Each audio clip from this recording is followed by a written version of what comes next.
Isang mapagpalang umaga po sa bawat isa sa atin. Narito po tayong muli sa ating Club Food for the Soul, our daily dose for the nourishment of our soul. Simulan po natin ang ating araw sa pagbubulay-bulay ng salita ng Diyos upang makalakad tayo sa isang mapayapang pamumuhay. Pamagat po ng ating paksa ngayon ay Oras na sa Paglago kay Kristo, Part 2. Ang batayang talata naman po natin ay sa pangalawang Pedro 3 verse 14, 17 to 18. Kaya nga mga minamahal, habang inaasahan niyo ang bagay na ito, pagsikapan ninyong mamuhay ng mapayapa, malinis, at walang kapintasan sa paningin niya. Mga minamahal, alam na ninyo ito kahit noon pa. Kaya mag-ingat kayo nang hindi kayo maloko sa pamagitan ng maling aral ng mga taong suwail at mawalay sa mabuti ninyong kalagayan sa Diyos. Sa halip, lumago kayo sa biyaya ng Diyos at sa pagkapapakilala sa ating Panginoon at tagapagligtas na si Jesucristo. Purihin siya ngayon at magpakailanman. Amen. Ipagpatuloy po natin ang part 2 ng ating paksa na Oras na sa Paglago kay Kristo. Tinalatalakay po sa part 1 ang dalawang mahalagang hakbang upang maranasan natin ang kaganapan ng paglago kay Kristo. Number 1. Pagsisikap at pagpapatuloy sa paglago kay Kristo. Pangalawang Pedro 3 verse 14. Sinasabi po dito, kaya nga mga minamahal, habang naghihintay kayo, sikapin ninyo kayo'y madatang, mamumuhay ng mapayapa, walang dungis at walang kapintasan. Number 2 naman po ay pananatili ng katatagan sa paglagaw kay Kristo. Pangalawang Pedro 3 verse 17.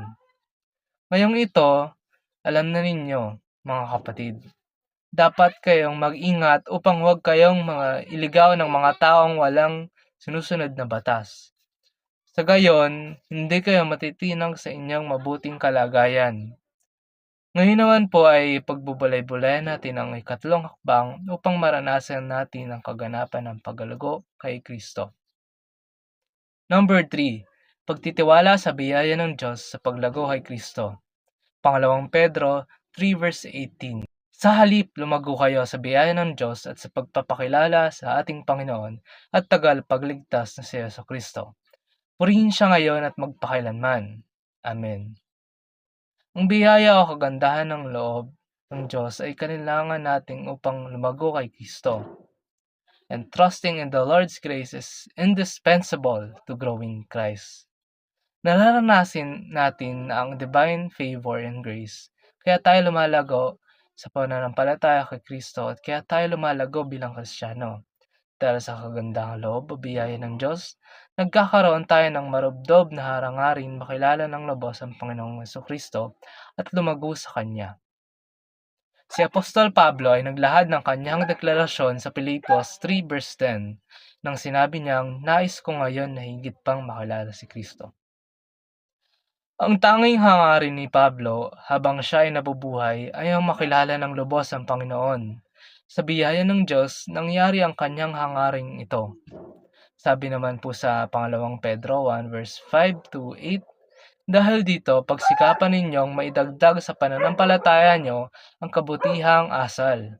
Sa kabutihang asal, ang kaalaman sa kaalaman, ang pagpipigil sa sarili, sa pagpipigil sa sarili, ang pagtiis sa pagtiis, ang kabanalan sa kabanalan, pag-ibig sa mga kapatid kay Kristo, at sa pag-ibig sa mga kapatid kay Kristo, ang pag-ibig sa lahat. Sapagkat kung ang mga katangian nito ay nasa inyo at lumalago, nagiging makabuluhan at kapaki-pakinabang ang pagkakilala nyo sa ating Panginoong Jesucristo. Samantalahin ang lahat ng pagkakataon para sa paglago kay Kristo. Magsumikap magpatuloy at maging matatag habang dumaran sa proseso ng paglago kay Kristo. Sa biyaya at patnubay ng Diyos, magkaroon ng tagumpay ang pagpapatuloy sa paglago kay Kristo. Maging lubos ang pagkilala sa Panginoon kung nakahanda at nakatalaga sa paglago kay Kristo. Kumusta na nga ba kapatid ang paglago mo kay Kristo? Nakikita mo na ba ang urgency at significance ng paglago kay Kristo?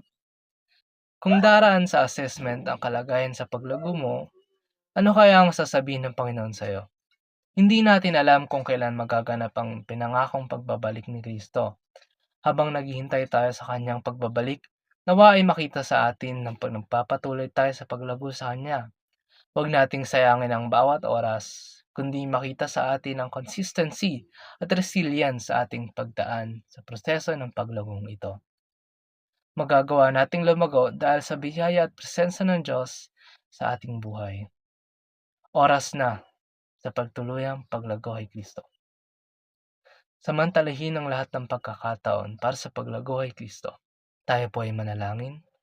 Diyos amang makapangyarihan sa lahat, salamat po sa mga blessings po nating natatanggap. Salamat po sa pagpapatuloy niyo pong guidance sa araw-araw po naming buhay at ang mga daily needs po ng ating mga kapatid. Salamat po sa mga protection po na aming natatanggap po araw-araw sa inyo. Tawarin niyo po kami sa aming mga nagawang kasalanan. Salamat po sa mga kapatid na ito na nakadalaw po ng ating Grab Food for the Soul. In Jesus' mighty name, Amen. Maraming salamat po sa pagsama sa akin ngayon sa pagbubulay-bulay ng salita ng ating Panginoon. A friendly reminder to all of us po, be Christ-like in your workplace today. God bless to us all at hanggang sa muli. Paalam.